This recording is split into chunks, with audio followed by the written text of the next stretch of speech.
This morning, the Supreme Court recognized that the Constitution guarantees marriage equality.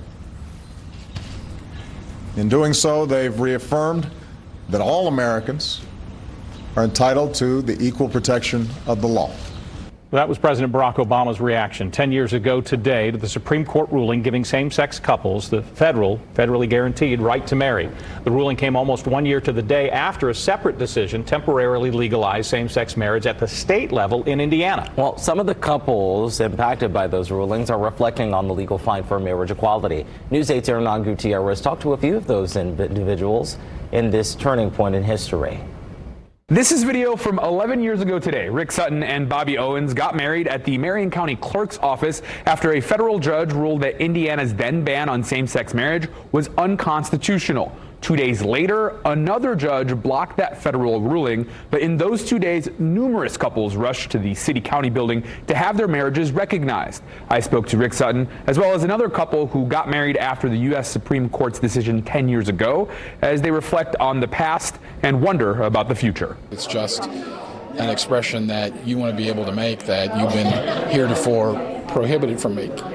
Rick Sutton's anniversary of his marriage to Bobby Owens is a day and a year off from the Supreme Court's ruling in Obergefell V. Hodges, which gave same-sex couples the right to marry all across the United States. No, I didn't think I'd get to this point. I didn't think I'd be with someone this long. I didn't think I deserved that. I think that's different today. I think it's easier to come out.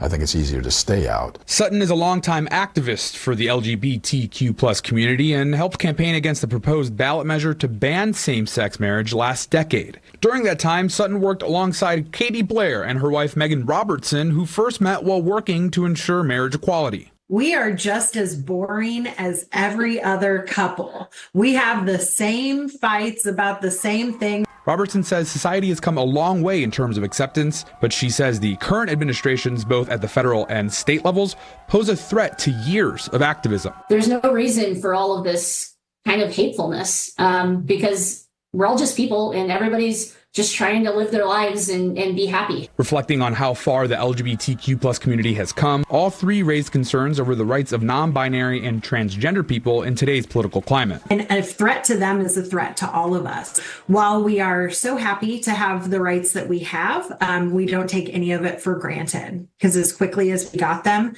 they can be taken away. Sutton says he's hopeful the country can continue forward, but he's also unsure of what the climate will be 10 years from now. What happens for the next 10 years kind of depends on the next generation to take this fight forward, not give up anything, and to make sure that everyone in our community is treated the same. The Williams Institute at the UCLA School of Law says almost 600,000 same-sex couples have married in the 10 years since the Obergefell decision, but Republican-controlled legislatures in Idaho and Oklahoma have pushed measures aimed at getting the Supreme Court to reconsider the ruling. And earlier this month, delegates to the Southern Baptist Convention voted to call for the reversal of Obergefell. I'm Hernan Gutierrez for WISH TV and WishTV.com.